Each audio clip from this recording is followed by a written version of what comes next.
Welcome back into the Sports Source. This segment brought to you by Parkside Cabin Rentals. The cabins are open. Sevier County is open. The National Park, all the attractions, everything in the process of opening right now. If you want to do some stress-free social distancing, line up your own cabin in the Smokies with Parkside Cabin Rentals. You see the website right there. You see the spots in the show. They have bought all kinds of new equipment to help clean and sanitize each and every room in their lodges, their cabins, everything they got. Parkside Cabin Rentals. Okay. ESPN's Adam Rittenberg this week tried to project the top 25 programs in the country over the next 3 years. He said he took into account current rosters, the future recruiting classes are in line, coaching, program trajectory, and then other factors. Okay, whatever.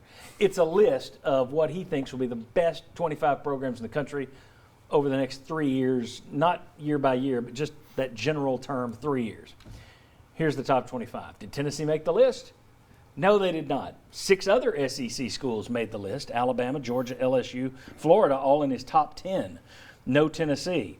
And then you also look down and you see Central Florida at number 20, Appy State at number 25. No Tennessee. All right, did he get it right? Did he get it wrong? ESPN's future rankings, Jimmy. I'm going to say he did not get it right.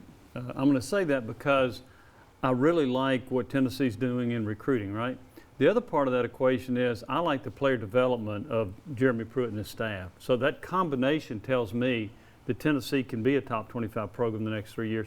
The other part of that is to think about this now, and Butch Jones is looked upon as a buffoon, right, as Tennessee's coach. He had back-to-back 9-win seasons, and at least one, if not two of those teams were ranked in the top 25. Yep. I think this is an upgrade with staff, with recruiting, with player evaluation. So I'm going to say he didn't get it right. I'll put Tennessee in the top 25. They finished number 22 in back-to-back years. And we'll talk about that a little bit later when we look at the kings of college football.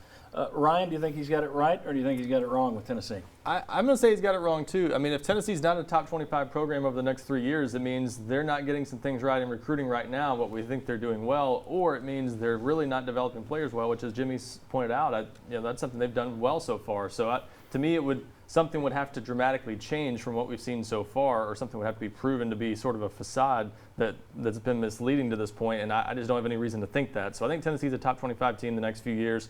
Do they end up being a top 15 team, during that stretch? Maybe not, but I think they're at least a top 25 team competing for 8 or 9 win seasons. Can we put the list back up if we could? I'm throwing my director here. This wasn't planned, but if we can get back to that graphic, that would be great. The top 25 programs, there you see it. Alabama, Georgia, LSU are 3, 4, and 5. Florida 7. Auburn 12, Texas A&M 15. So you got 6 teams from the SEC. My first thought was, okay, UCF, App State are in there. Tennessee's not. It's about conferences. You got 6 SEC. How many SEC teams can you put in there? Somebody's going to get beaten down. You look at Tennessee and their schedule with Alabama and Florida and Georgia every year. But then I realized, well, wait a second. Texas A&M is in there, and they've got Alabama, LSU, and Auburn every year. So basically, it's kind of Texas A&M versus Tennessee, if you will. And I get that Texas A&M has a much better recruiting foothold, and Jimbo Fisher has a national championship under his belt. But still, if it's all about conference, I think Tennessee should be in there as well. I would put Tennessee and Texas A&M right now, their prospects being rather similar, rather than Texas A&M at 15 and Tennessee not in the top 25. Yeah, I think that's giving a lot of credit to Jimbo Fisher and sort of assuming that he's going to do what he did at Florida State. And I also think, if you're talking about it by conference, I agree, and that's probably why Tennessee did get left out, if I had to guess. You're looking at the conference and just saying, I don't see it. Who am I taking out? And for Tennessee, you never see it coming really, but like Auburn looks shakier than 12 to me. They've had their downturns over the years. So Florida, do they stay in the top 10 under Dan Mullen? They've got to recruit a little bit better than they have. I think there are multiple teams that could slip, and that's probably what he's looking at there. That's a good point about Auburn, because I think if Gus Malzahn if he doesn't continue to upset Alabama every night, I don't know that he's still down there. I think he saved his neck with some of those wins over Alabama. Yeah. So your thoughts on the conference part of it? I think one of the things, it is difficult when you got 6 teams in the top 15 to try to find a way to leap within that top 25. But to me, much of what happens with Tennessee is going to depend on quarterback play.